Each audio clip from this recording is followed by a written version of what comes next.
Quduzluq xəstəliyi. Quduzluq mərkəzi sinir sistemini zədələyən, heyvandan heyvana və heyvandan insana keçən virus xəstəliyidir. Təbiətdə xəstəliyi yayan əsasən canavar, çaqqal, tülkü, porsuq, ayı, dələ və s. İnsanlar arasında quduzluğu ən çox sahibsiz itlər və pişiklər yayır. Yoluxma 99% itlərin dişləməsindən baş verir. Quduzluğun əlamətləri biruzə verdikdə ölüm halları baş verir. Yoluxma yolları. Quduz heyvan insanları və digər canlıları dişlədikdə ağız suyundakı viruslar yarıya düşür.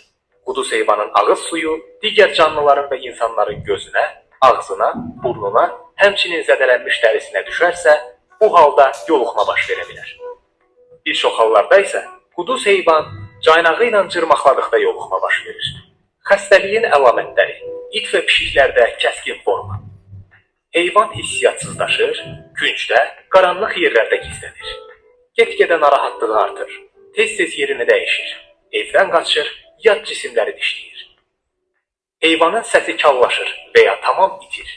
Səsdən qorxur, tanış əşyalara hürür, havada nəyisə tutmağa çalışır, dişlənmiş hissəsində qaşınma baş verir. Həmin hissəni yalayır və gəmirir. Heyvan yemdən sudan imtina edir, sahibinə reaksiya vermir və tabi olmur, insanlara və ya digər heyvanlara hücum edir. Buyruq, çənə və dil sallanır. Ağız suyu dayanmır. Çəpgözlük yaranır. Heyvan səndəliyir, səssiz halda hürmədən hücum edib dişləyə bilir. Heyvan 3 və ya 4 günə ölür. İt və pişiklərdə sakit forma.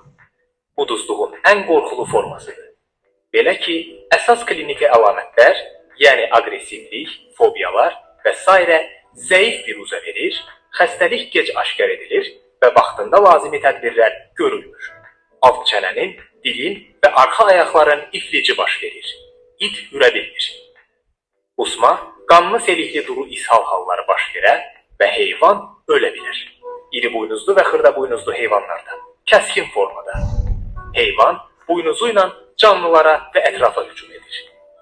Ağız suyu çoxalır və başını yuxarı tutub böyürür.